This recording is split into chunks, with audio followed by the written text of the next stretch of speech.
그리스도인들의 신앙에 있어서 가장 중요한 것이 있다면 임마누엘의 신앙입니다. 임마누엘이라는 말은 하나님이 우리와 함께 계신다라는 말이에요. 이 시간 함께 고백해 볼까요? 임마누엘, 하나님이 우리와 함께 계십니다. 사람은요, 끝까지 함께 할 수 없어요. 모든 상황, 모든 자리, 모든 시간에 사람은 함께 할 수 없습니다. 하지만 하나님은 나와 늘 함께 하신다. 하나님은 나와 끝까지 함께 하신다. 여러분, 이것을 믿는 것이 임마누엘의 신앙입니다. 하나님은 내가 지구 끝에 가서 거한다 할지라도 그곳에도 함께 하시고, 하나님은 내가 골방에 있다 할지라도 함께 하신다. 이것을 믿는 게 임마누엘 신앙이죠. 그럼 하나님이 우리와 어떻게 함께 하신가? 먼저 구약에서 하나님은요, 성소와 율법과 언약의 말씀으로 사람들과 함께 하셨습니다. 하지만 이 구약의 성소라는 것도, 구약의 율법이라는 것도, 구약의 언약의 말씀이라는 것도 임마누엘 하나님을 그냥 나타내는 모형일 뿐이지 완성은 아닙니다.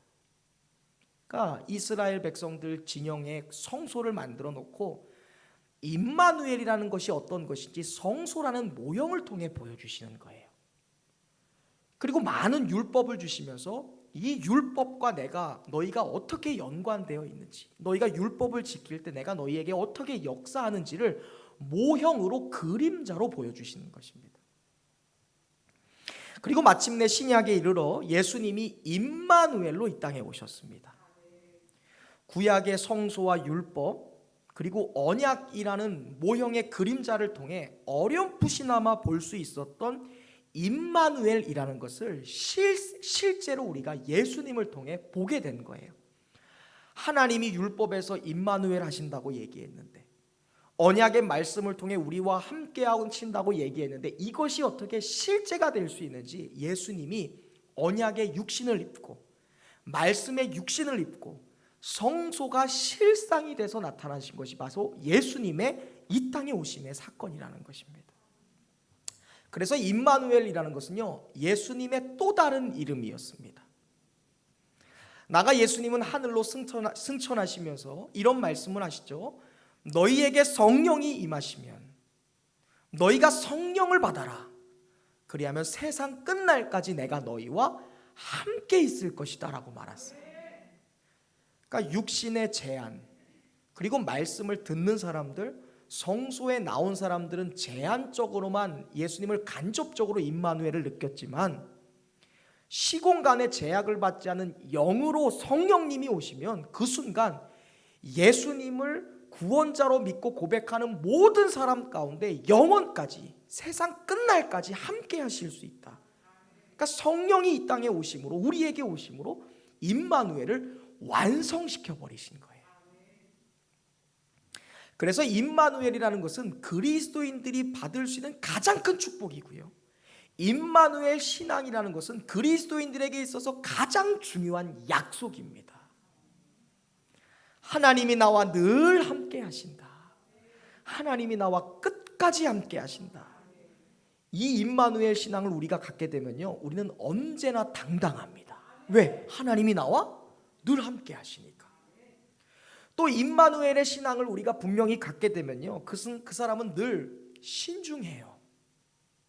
절제하고요, 늘 삶이 순결합니다.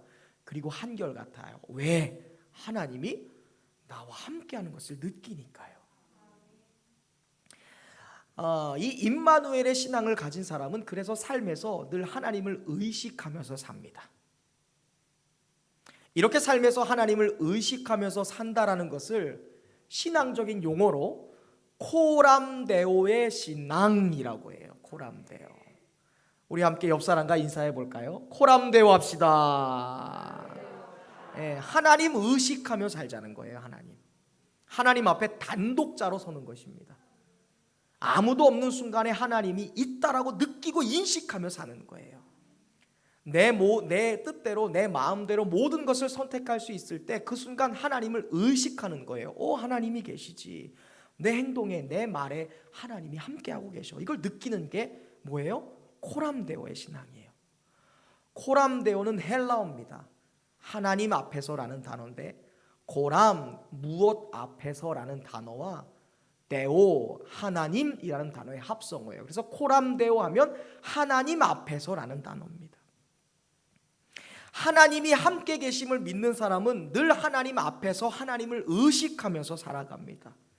그래서 코람데오 하나님 앞에 사는 사람은 코람문도 세상 앞에서도 당당하게 살고요, 코람데오 하나님 앞에서 순결하게 사는 사람은 코람 호미니무스 사람들 앞에서도 한결하게 사는 거예요. 성경에서 이 코람데오의 대표적인 인물을 꼽는다면 저는 단연컨대 이 요셉이라는 인물을 꼽습니다. 요셉은 코람데오 신앙인의 대표적인 인물일 뿐만이 아니라 코람데오를 그저 말뿐만이 아니라 삶으로 살아냈던 코람데오의 대명사적인 인물이 바로 요셉이었어요. 무엇보다 요셉은 코람데오라는 것을 통해 인생에서 성공했던 사람입니다. 여러분, 우리가 잘 아는 것처럼 요셉은 10대 시절에 자기를 시기하는 형들의 손에 의해서 애굽의 노예로 팔려갑니다. 여러분, 그리고 어찌 하다가 억울한 누명을 쓰고 감옥에 갔던 사람입니다. 그런데 성경은 노예이자 죄수였던 요셉의 삶을 가리켜서 저주받았다, 실패했다 라고 설명하는 게 아니라 오늘 본문에 보니까 그가 노예이고 죄수인데 그는 성공자였다라고 말해요. 특별히 성공한 사람 요셉이라는 단어 뒤에 꼭 따라붙는 문구가 있는데, 그게 뭐냐면 하나님이 요셉과 함께 하심으로 라는 성경 말씀이 따라가요. 우리가 창세기 39장 2절 3절 말씀을 좀 읽어보겠는데요, 이 말씀은 처음으로 요셉이 이 애굽의 보디발이라는 장군의 집에 노예로 팔려갔을 때 그 처음 장면을 기록한 본문입니다. 이 말씀 함께 읽어보겠습니다. 시작.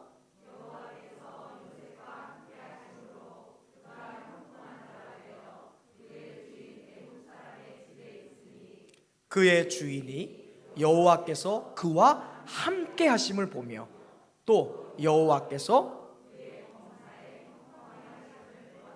아멘. 자, 여기 보면 형통이라는 단어가 몇 번 나와요? 2번 나와요.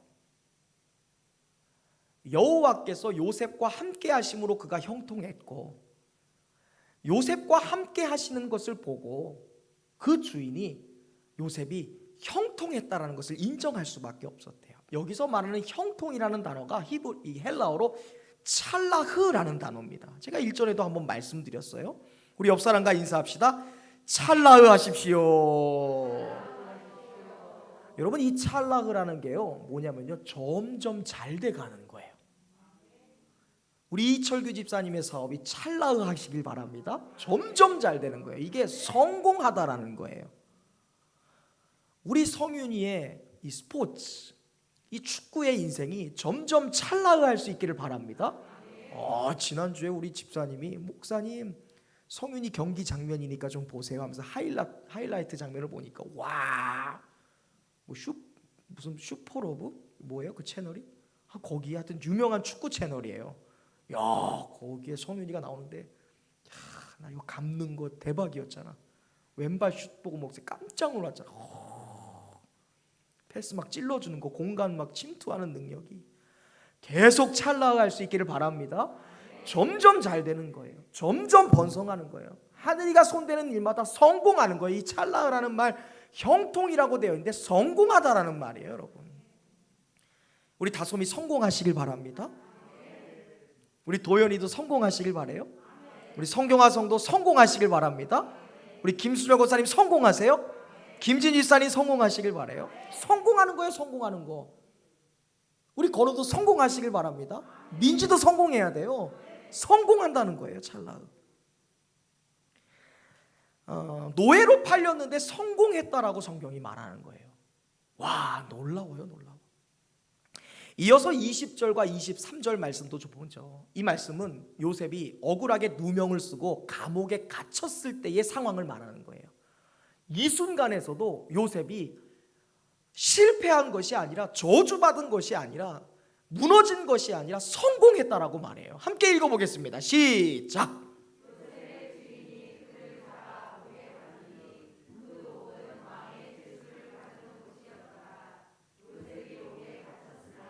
간수장은 그의 손에 맡긴 것을 무엇이든지 살펴보지 아니하였으니 이는 여호와께서 요셉과 함께 하심이라. 아멘. 자, 감옥에 갇혔어요.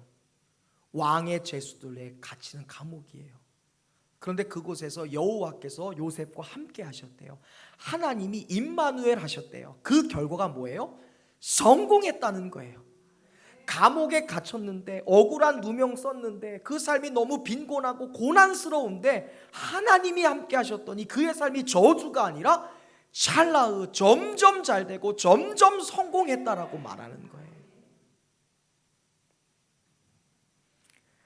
우리가 생각하는 성공 개념과 너무 다른 개념이 등장합니다. 보통 우리가 성공하면 상황이 잘 되거나, 우리가 높은 지위에 오르거나, 유명세를 얻거나, 물질적으로 많아지면 성공이라고 얘기하는데, 오늘 본문은 환경적인 것에서 성공을 이야기하는 게 아니에요. 오늘 성경은요, 환경이 아니라 어떠한 순간에도, 어떠한 어려움 속에도 하나님이 요셉과 함께 하신 것, 그것이 요셉에게 형통 성공이었다라고 말하는 거예요. 요셉이 보디발 장군의 집에 가정총무가 돼서 성공한 것이 아니라, 감옥에 갔는데 인정받았기 때문에 감수장이 터치 안 했기 때문에 성공한 것이 아니라, 감옥에 갇혀 있는데 억울한 종의 신분이 돼서 처음으로 어린 시절 남의 집에 노예가 된 그 순간 처음부터 하나님이 요셉과 함께 하셨기 때문에 그 인생이 성공한 인생이었다라고 얘기해요. 환경이 아니라요. 김문일 형제님이 떼돈을 벌어서 성공한 것이 아니라 그의 인생 가운데 하나님의 인생, 하나님의 시간표로 김문일 성도님이 들어간 자체가 성공이라고 말하는 거예요. 삶은 나아진 게 없는데, 환경은 뒤집어진 게 아닌데, 내가 예수 그리스도를 알게 되었고 하나님이 나와 함께하고 계신다, 그것을 인지한 것이 성공이라고 말하는 거예요. 이것을 요셉 편에서 한번 생각해 볼까요? 하나님이 요셉과 함께 하신 임마누엘이 요셉에게 성공이었다면, 하나님이 무료하고 하나님이 어떠한 목적도 비전도 없이 살아가던 우리 건우의 인생에 하나님이 조인하셔서 하나님이 건우의 손을 잡고 걸어가는 것이 성공이라면, 이것을 건우의 입장에서 생각해 본다면, 건우의 입장에서는 내가 코람데오 하고 있다는 게 성공이라는 거예요. 직장에서 너무 고뇌해요. 직장에서 상사들이 나를 너무 좋아요. 학업이 하는 게 너무 어려워요. 내 인생의 비전을 풀어내는 게 너무 힘들어요. 생활고 때문에 고생하는 게 너무 힘든데, 그 순간 내가 코람데오, 모든 상황 속에서도 하나님이 나와 함께 하는 것이다, 내가 하나님 앞에 서 있다는 것을 인정하고 그것을 인식하는 게 성공이라고 말하는 거예요. 요셉 편에서는요, 내가 억울하게 형들에게 시기받아서 노예가 되었어요. 얼마나 상처가 있겠어요, 여러분. 그런데 그 순간에도 노예였던 요셉이 하나님 앞에 서 있는 거예요. 그게 성공이라는 거예요. 상황과 환경이 흔들 수 없는, 상황과 환경이 뒤집을 수 없는 코람데오의 정신, 그것을 유지한 게 요셉에게 성공이었다는 거예요. 모든 상황 속에서 하나님을 의식하며 살아갔던 것, 그것이 요셉 성공의 여러분 비결이었어요. 노예였던 요셉이 보디발 장군 집에 총리가 되거나, 죄수였던 요셉이 감옥의 관리자가 되었기 때문에 성공이 아니라, 오히려 처음 팔려간 그 순간, 오히려 처음 감옥에 갇힌 그 순간 죄수가 되었고 노예가 되었지만 하나님이 함께 하셨기 때문에 성공이고, 요셉 편에서는 그 모든 순간 하나님을 의식하는 코람데오의 정신을 지니고 있었기 때문에 성공이었다는 거예요. 그러니까 보디발 장군이 요셉을 인정하지 않을 수가 없는 거예요. 야, 넌 분명히 노예인데, 얘기 들어보니까 형들에게 팔렸다며, 얘기 들어보니까 말도 안 통해. 17살이야? 아이고 불쌍해. 그런데 그가 하나님 앞에 서 있는 거예요. 그의 마음이 흔들리지 않는 거예요. 그가 변화가 없어요. 그것을 보고 인정한 거예요. 하나님이 저를 성공하게 하셨구나. 어떤 상황에서도 무너지지 않게 하셨구나. 보디발이 인정할 수밖에 없어요. 감옥에 갇혔는데 아이고 저주받아도 그 못생긴 보디발의 아내에게 유혹받았다며. 아이고 지질이 복도 없지. 분명히 목숨을 끊고 분명히 모든 것을 포기해야 되는 순간인데도 요셉이 하나님 앞에 서 있는 거예요. 항상 당당해요. 어떤 순간에도 흔들리지 않아요. 그것을 보고 인정할 수밖에 없는 거예요. 그것이 요셉의 성공이었다는 거예요. 그렇습니다 여러분. 이 코람데오의 인생이라는 것은요, 우리로 하여금요 세상 가운데 영향력을 끼치게 되어 있는 거예요. 우리가 하나님 앞에서 살아가는 것, 하나님을 의식하며 살아갈 때 우리의 코람데오의 정신은 이 세상 가운데 영향력을 끼칠 수밖에 없습니다 여러분. 그리스도의 영향력은 돈에서 있는 것이 아니에요. 그리스도의 영향력은 어떠한 지위나 명예에 있는 것이 아니라 내가 지금 하나님 앞에 서 있습니다라는 그 코람데오의 정신으로부터 그리스도의 영향력이 세상 가운데 흘러가는 거예요. 지금도 우리 세상은 우리를 봐요. 야, 민지 교회 다닌다며? 민지가 어떻게 교회 다니나 친구들이 가만히 보는 거예요. 그 순간 내가 모든 순간 코람데오 하나님 앞에 서 있잖아요. 인정하는 거예요. 야, 내가 다른 건 아니어도 민지를 변화시킨 그 하나님 나도 믿고 싶다. 성경화 성도를 보면서 힘들겠다 어렵겠다 하는데 그 순간 내가 변하지 않은 코람데오 하나님이 나와 함께하고 계시는구나의 그 정신으로 살아갈 때 인정하는 거예요. 저가 다니는 교회 나도 다니고 싶다. 성경화 성도가 보니까 하나님은 반드시 살아계신다 인정할 수밖에 없는 거예요. 그것이 성경화 성도의 영향력이라는 거예요. D.L. 무디 목사님은요, 참된 경건이라는 것은 아무도 없는 혼자 있는 순간 여러분의 모습이 경건입니다라고 말했어요. 교회에서의 모습이 아니라 아무도 없는 순간, 아무도 보지 않는 그 자리에 여러분의 모습이 경건의 모습이라는 거예요. 한번 돌아보세요. 여러분의 모습은 어떤가요? 혼자 있는 시간, 아무도 없는 자리. 직장에서 일을 할 때, 상사가 우리에게 일을 맡길 때, 거래처와 계약할 때, 외근을 나가거나 출장을 나갈 때, 혹여나 우리가 직장을 구할 때 여러분은 누구를 의식하며 사시나요? 우리 학생 청년들 한번 생각해 보세요. 연애할 때, 옷을 구매할 때, 나의 미용을 막 신경 쓸 때 있잖아요. 막 외모 꾸밀 때, 혼자 집에서 인터넷이나 휴대폰을 바라볼 때 여러분 누구 의식하세요? 우리 청년들. 남자친구 선택할 때 하나님 의식합니까? 여러분 아내들은 시장에서 물건 구입할 때 누구 의식하세요? 막 예수 믿는 거 뻔히 딱 보이는데 아이고 이런 거 그렇게 하지 않으세요? 막무가내로. 아내들 돈 사용할 때 누구 의식하시나요? 여러분? 요셉은 그 누구도 의식하지 않았어요. 요셉이 의식하는 유일한 존재가 있었다면 하나님이셨습니다. 할렐루야. 요셉은 늘 하나님을 의식했어요. 그것이 요셉 성공의 비결이었습니다 여러분. 반면에 바리새인들과 서기관들 잘 아실 거예요. 바리새인들과 서기관들은 하나님이 아닌 사람 눈을 의식하며 살았습니다. 그들의 유일한 관심은 늘 사람에게 옳게 보이기 위해서였다라고 성경은 말해요. 어떻게 하면 점수 딸까? 어떻게 하면 인정받을까? 이것이 바리새인의 행동의 근거였어요. 그렇게 종교 생활했고요. 그렇게 돈 벌었고요. 그렇게 돈을 쓰면서 일하며 살아갔습니다. 문제는 바리새인들과 서기관들이 가졌던 외식을 예수님께서 심각할 정도로, 아니 무서울 정도로 질타하셨다라는 거예요. 그들의 인생은요 마치 카멜레온 같았어요. 하나님 앞에서는 하얀색인 것 같은데 세상에 나가면 검은색이에요. 세상에 나가면 빨갛게 물들어 버리는 거예요. 그게 바리새인들과 서기관들의 모습이었어요. 하나님을 의식하지 않았다는 것이죠. 예수님은 그들의 이중성에 철퇴를 가하셨습니다. 그렇다면 요셉과 바리새인들의 차이는 무엇이었을까? 그것은 시선의 차이였어요. 하나님을 의식하냐, 세상을 의식하냐. 세상의 눈을 의식하냐, 하나님의 눈을 의식하냐. 과연 여러분, 오늘 우리의 시선은 누구를 향하고 있습니까? 하나님입니까? 사람입니까? 저와 여러분의 시선이 늘 하나님을 향해 코람되어 할 수 있기를 주님의 이름으로 축원합니다. 오늘 성경은요, 요셉의 인생을 통해 우리에게 분명한 진리를 소개하고 계세요. 그것은 코람데오, 하나님 앞에서 살아가는 사람은 코람문도 세상 앞에서도 성공할 수 있다라는 걸 보여주는 거예요. 코람데오, 하나님 앞에서 진실하게 살아가는 사람은 코미니무스, 사람 앞에서도 인정받을 수 있다라는 것을 우리에게 교훈하는 거예요. 저를 따라 고백하겠습니다. 하나님 앞에 코람데오 하는 사람은 세상에서도 승리할 수 있습니다.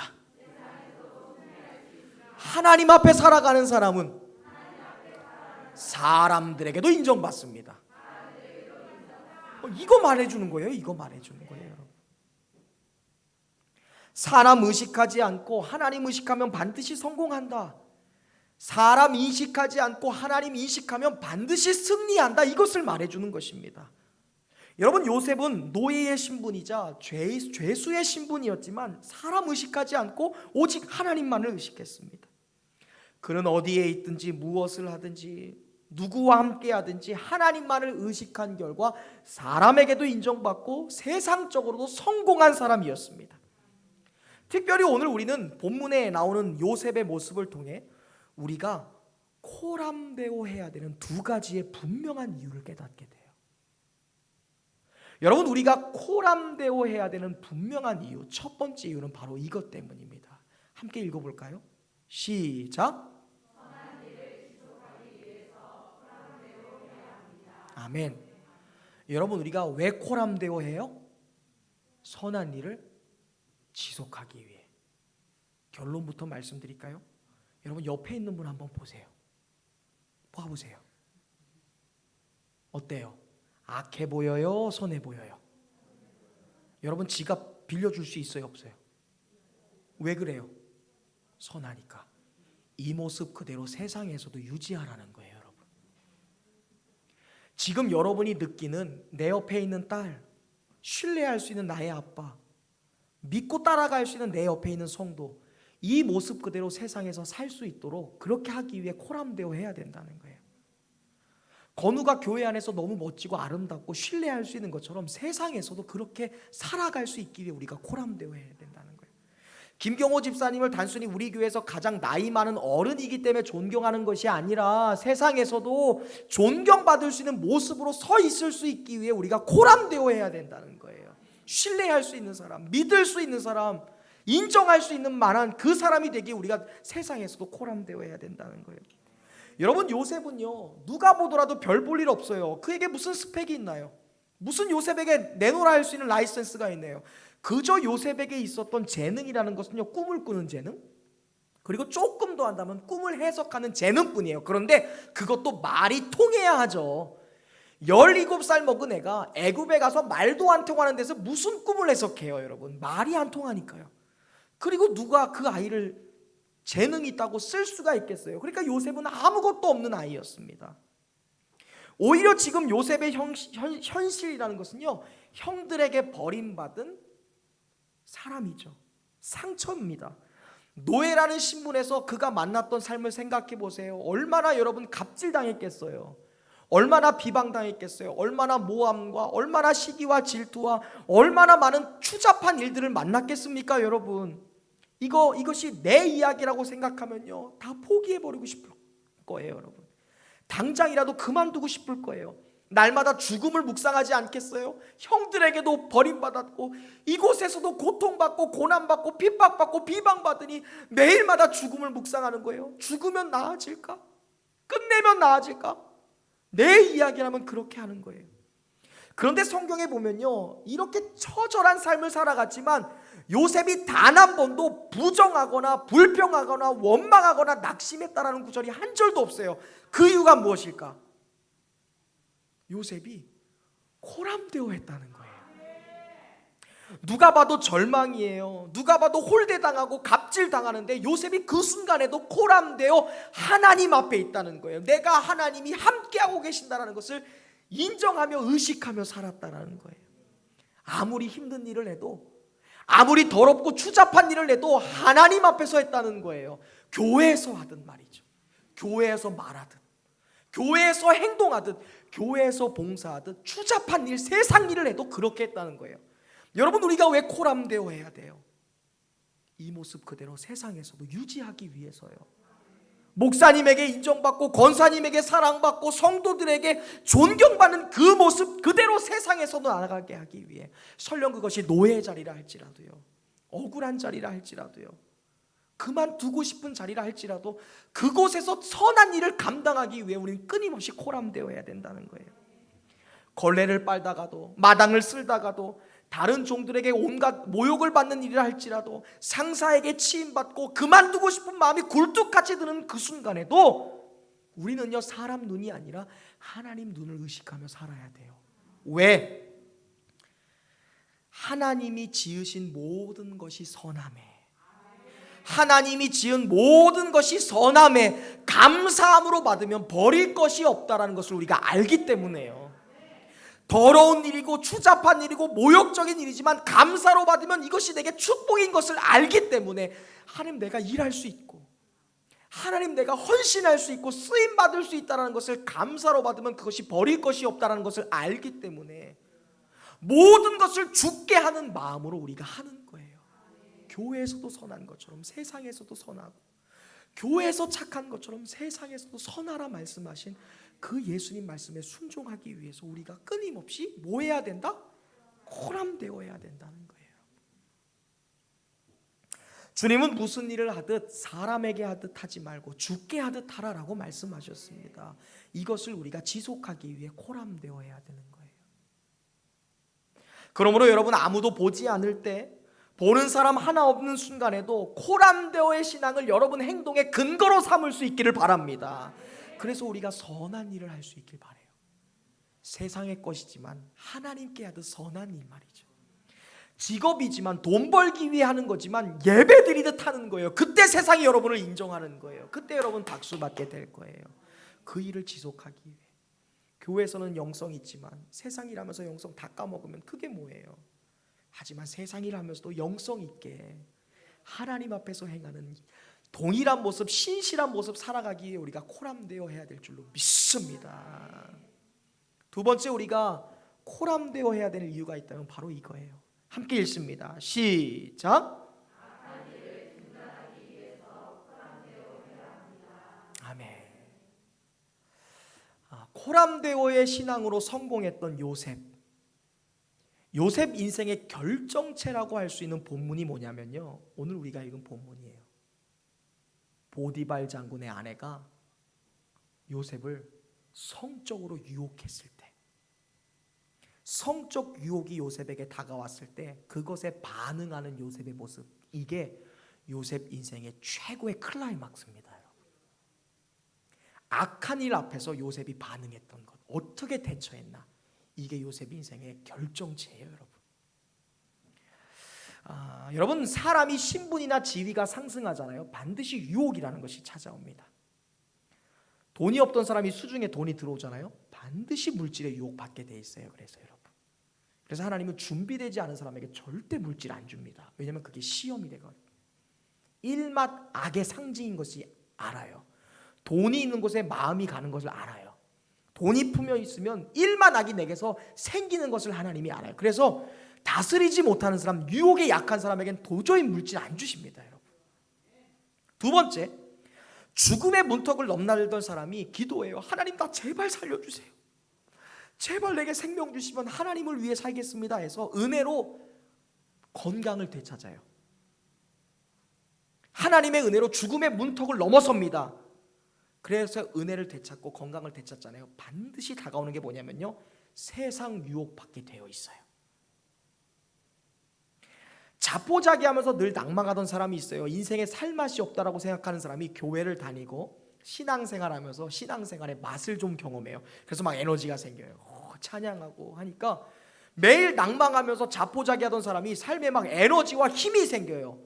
그 순간 유혹이 시작돼요. 그 힘을 하나님을 위해 사용하는 게 아니라, 헌신과 봉사를 위해 사용하는 게 아니라 하나님이 은혜 안에 주신 힘을 가지고요, 세상 유혹, 세상 일 하려고 해요. 세상의 즐거움에 하나님이 주신 힘을 허비해 버려요. 그게 유혹이에요. 그래서 은혜가 깊으면 타락도 쉬워요. 은혜 받은 힘을 가지고 세상에서 향락으로 막 사용해 버려요. 마찬가지로 17살의 노예로 팔려갔던 요셉이 20대 후반의 청년이 됩니다. 오랜 시간 변함없이 신실했던 요셉의 모습을 보고 신뢰했던 이 보디발 장군이요, 요셉을 자기의 집과 모든 소유를 주관하는 가정의 집사로 세워요. 집안의 관리자로 세우는 거예요. 생각해 보세요. 20대 후반의 청년이요, 성공한 거예요. 주인의 얼굴을 대신하니까 아마 좋은 양복 빼입었을 거예요. 좋은 차도 탔을 거예요. 집안의 관리인이니까, 자기의 손에 모든 것이 있으니까 얼마나 월급도 많이 받았겠어요, 여러분. 주인의 얼굴을 대표하니까 좋은 것 다 했겠죠. 20대에 성공한 CEO가 된 거예요. 그 순간 요셉에게 닥쳐온 유혹이라는 게 뭐가 있을까? 저는 20대 후반이라는 요셉의 나이를 생각해 본다면 요셉에게 있어서 가장 심한, 가장 큰 유혹은 아마 성적 유혹이었을 거예요. 아니나 다를까 어느 날 주인의 아내가 요셉에게 눈짓을 합니다. 윙크를 보내는 거예요. 엄마 이런 걸 하고, 엄마 이걸 하고. 그러면서 아무도 없을 때 막 가슴을 풀어헤쳐요. 요셉. 그러면서 지나가며 앉아있다가 허벅다리를 쫙 들이대는 거예요. 미칠 노릇입니다. 미칠 노릇이에요. 20대의 혈기왕성한 요셉. 여자가 그냥 밤낮 10절 말씀해 보니까요, 매일같이 요셉을 유혹했대요. 오늘은 이만큼, 내일은 이만큼. 안 돼요. 막. 그런데 요셉은요, 그녀의 유혹을 철저히 극복했다라고 말해요. 10절 마지막 부분에 보면 요셉을 날마다 그녀가 유혹했대요. 날마다 자기와 자자고, 날마다 나와 함께 밤자리를 같이 하자고 그렇게 유혹하는데 요셉이 듣지도 않았대요. 동침할 뿐만이 아니라 함께 있지도 않았다라는 거예요.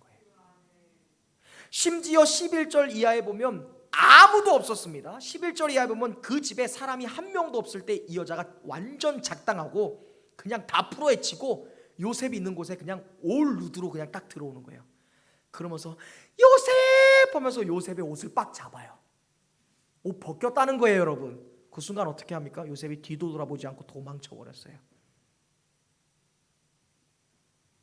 결국 요셉은 이 일로 억울한 누명을 쓰고 감옥에 갑니다. 코람데오의 삶을 살았는데 그 결과가 감옥이에요. 이해할 수 없죠.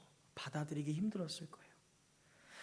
아무도 보는 사람 없는데 그깟 좀 저질러 보면 어떤가. 어차피 있는 거 몸뚱이밖에 없는데 저 여자의 청을 들어주면 노예 생활이 좀 더 편안해지지 않을까? 저 여자의 세컨드 남편이 됐으니까 저 여자가 내가 원하는 것을 들어주지 않을까? 안락한 생활할 수 있지 않을까? 요셉이 인간적인 짱구를 굴리고 계산했다면 절대로 그녀의 날마다의 유혹, 성적 유혹을 거부할 수 없었을걸요, 여러분. 그러나 요셉은 자기에게 다가온 성적 유혹 앞에서 고민하지 않았대요. 그리고 즉각 거절로 반응했다라고 말합니다. 그 이유가 무엇이었을까? 날마다 가슴을 풀어헤치고 날마다 허벅지를 들이대는 그 여자의 성적 유혹을 무엇으로 거부할 수 있었을까? 9절 말씀은 이렇게 말씀하고 있습니다. 함께 읽어볼까요? 시작.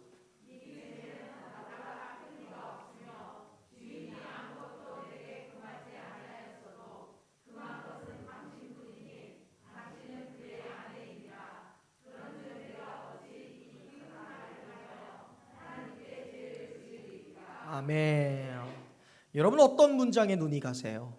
요셉이 왜 그녀를 범하지 않았을까요? 주인이 하지 말랬으니까? 자기에게 있는 모든 관리자의 직분을 잃어버릴까 봐? 주인의 것을 빼앗았으면 안 되니까? 내 아내가 아니니까? 다른 사람의 아내니까? 내 것이 아니니까요? 아니에요, 여러분. 매일 같은 그 여자의 성적 유혹을 단호하게 요셉이 거절할 수 있었던 것은 마지막 부분이에요. 한번 마지막 절 읽어보겠습니다. 마지막 줄이요. 이크낙 시작. 이크낙을 행하여 하나님께 죄를 지으리까. 할렐루야. 뭐 했다는 거예요? 코람데오 했다는 거예요. 하나님 앞에 서 있다. 임마누엘, 하나님이 지금도 나와 함께하고 계신다라는 그 코람데오의 정신, 하나님 앞에 서 있다라는 정신이 이 요셉으로 하여금 거부하기 어려웠던 이 20대 청년의 성적 유혹 앞에서 그 모든 것을 단호하게 거절할 수 있었던 비결이라는 거예요. 코람데오, 내가 하나님 앞에 서 있는데, 하나님이 지금도 나와 함께 하시는데 내가 어찌 큰 악을 행할 수 있습니까? 하나님이 아니 계시면 할 수 있어요. 하나님이 없으면 할 수 있습니다. 내가 당신 앞에, 세상 앞에 서 있으면 할 것입니다. 그런데 나는요, 하나님 앞에 서 있어요. 악을 거절하기 위해, 끊임없이 우리에게 다가오는 세상의 유혹을 거절하기 위해 우리는 코람데오 해야 된다는 것을 요셉을 통해 볼 수 있다는 거예요. 사람 속여도 하나님 속일 수 없다. 요셉은 모든 순간에 하나님이 나를 보고 계시고, 나는 모든 순간에 함께하고 계시는 하나님 앞에 코람데오 서 있는 사람입니다. 이것을 알았기 때문에 유혹 앞에서 쓰러지지 않을 수 있었다는 것이죠. 여러분, 죄의 특징은요, 은밀해요. 죄의 특징은요, 지속적입니다. 그리고 성장해요. 아무도 모를 때 내 삶에 들어옵니다. 아무도 모를 때 내 삶에 지속적으로 투입해요. 그리고 그 죄악을 한번 부으면요, 죄악이 커지기 시작해요. 그래서 지속적으로 반복되는 죄가 있으면 반드시 그 지속적인 반복된 죄는요, 우리에게 큰 죄를 만들어내요. 한 번에 무너지는 게 아니에요. 지속적이고 반복적이고 집요한 죄의 유혹에 넘어지면 우리는 큰 죄를 짓게 되는 거예요. 그것에 넘어지지 않기 위해 오늘 우리가 해야 되는 일이 뭐예요? 코람데오해야 하는 거예요. 이러한 죄의 특징을 바라본다면 요셉이 보디발 장군 아내의 성적 유혹을 지속적으로 거부할 수 있었던 것은 그 순간 5% 해치고 도망갈 수 있는 용기가 있어서 그런 것이 아니에요. 요셉이 지속적으로 매일같이 유혹하는 작은 유혹 앞에서도 코람데오 했기 때문에 진짜 빨개 먹고서 나를 완전히 유혹하는 자리 아무도 없었다고 얘기해요. 보는 사람 하나도 없었대요. 죄 지어도 범해도 무너져도 뭐라 할 수 없는 아무도 모르는 상황 가운데서도 그는 자신을 악에서부터 지킬 수 있었던 거예요. 코람데오 했으니까요. 오늘 우리가 코람데오의 신앙을 가져야 될 분명한 이유가 무엇입니까? 우리가 이 세상을 살아갈 때 이 세상에서 우리에게 파도처럼 흐르는 비처럼 쏟아지는 부피처럼 우리에게 쏟아지는 세상의 유혹들 앞에서 악한 일을 끊어내고 거부하기 위해서 우리는 코람데오 해야 된다는 거예요. 교회 안에서 담배 피는 사람 어디 있습니까? 교회 안에서 술 마시는 사람 어디 있고 교회 안에서 거짓말하는 사람 어디 있어요? 가정에서도 그러면 안 되죠. 가정에서도 진실해야 되죠. 교회 안에서 바람 피는 사람이 어디 있습니까? 세상에서도 그래야 되는 거예요. 그 모든 유혹 앞에서 우리가 자유하기 위해 세상에서도 코람데오 해야 되는 거예요. 교회 안에서 선한 모습 그대로, 세상에서 악을 행하지 않기 위해, 순결하기 위해, 외식하지 않고 우리의 모습이 한결같기 위해, 세상에서 마귀는 우는 사자처럼 삼킬 자를 찾아다녀요. 어떻게 하면 이계옥 집사 죄짓게 만들까? 어떻게 하면 박미서 집사 쓰러지게 만들까? 우는 사람 사자처럼 배고파서 삼킬 자를 죄로 우리를 날마다 쓰러뜨리려고 한다는 것이죠. 여러분, 죄의 유혹 앞에서, 그런 죄로 가득한 세상 가운데 여러분 당당하게 살고 싶으십니까? 여러분, 그럼 코람데오 해야 돼요. 하나님 앞에서 서 있을 때 우리가 세상 앞에서도 당당할 수 있는 거예요. 교회에서 당당한 것처럼 여러분 집에 가서 아내 앞에서, 남편 앞에서, 자녀 앞에서, 부모 앞에서 당당하고 싶으세요? 그러면 코람데오 해야 돼요. 지금 당장 뒤처지는 것 같고, 코람데오 하면 지금 당장 손해보는 것처럼 보이지만 하나님은 절대로 간과하지 않고 절대로 모른 척하지 않아요. 하나님은 반드시 코람되어 했던 요셉에게 축복 주시고 성공하게 하시고 그를 세상 가운데 인정받게 한 것처럼 우리가 하나님 앞에 코람되어 할 때 반드시 우리를 세상 속에 빛나는 별처럼 하나님의 영광으로 만들어 주실 것을 믿으시기를 주님의 이름으로 축원드립니다. 사랑하는 여러분, 이제 말씀을 맺을까 합니다. 우리는 정부의 코로나 방역으로 인한 거리두기 강화로 오늘 이 시간부터 기약 없는 이 예배를 마지막으로 또다시 기약 없는 두 번째 비대면 예배를 드리게 됐습니다. 앞으로 2주 동안 이 비대면 예배를 드리게 될지 아니면 계속 진행되게 될지는 오직 하나님만 아세요. 2주간으로 끝나버릴지 아니면 3주, 4주, 1년이 갈지 하나님만 아십니다. 그저 우리가 아는 것은 무엇이냐면 이 기간이 신앙적 거리두기 기간이 되어서는 안 된다는 거예요. 사회적으로 코로나 감염되지 않기 위해 거리두라, 이것을 하나님과 거리두는 기간으로 만들어서는 안 돼요. 교회에 있을 때만 예배 드리고 주일날 교회 가니까 주일 성수하고 비대면 교회 안 가도 되니까 세상 놀러 가고 내 할 일 하고 어차피 인터넷으로 예배 중계되니까 11시 안 드리고 그냥 양말도 안 신고 반바지 입고 속옷 입고 그냥 잠옷 그대로 입고 그냥 시간 되면 보는 게 아니라 우리가 지금 이 모습 그대로 우리가 지켜왔던 이 선한 모습 그대로 우리가 비대면 예배에도 하나님 보시기에 아름다운 선한 모습 유지할 수 있기를 바랍니다. 우리가 분명히 아는 것은 이 기간이 하나님과 오히려 가까워지는 기간이 돼야 된다는 거예요. 우리에게 있어서 가장 큰 비극이 무엇일까? 그것은요, 하나님이 우리와 함께 하시지 않는 거예요. 하나님 없는 인생의 행복, 하나님 없는 물질, 하나님 없는 삶, 하나님이 떠난 자리, 이가봇, 그것이 인생의 가장 큰 저주가 아니겠습니까, 여러분? 우리의 평범한 삶의 현장, 우리의 삶의 모든 평범한 일상의 자리마다 하나님이 우리와 함께 하시는 것을 믿고 하나님이 함께 하시니까 내가 그 하나님 앞에서 코람데오 하고 살아가는 것이 우리 인생에서 가장 중요해요. 하나님 없는 하나님의 영광이 떠난 행복보다 하나님의 영광이 함께하고 하나님이 늘 함께 하시는 감옥이 행복한 것이다라는 것을 요셉의 인생을 통해 보게 되는 것이죠.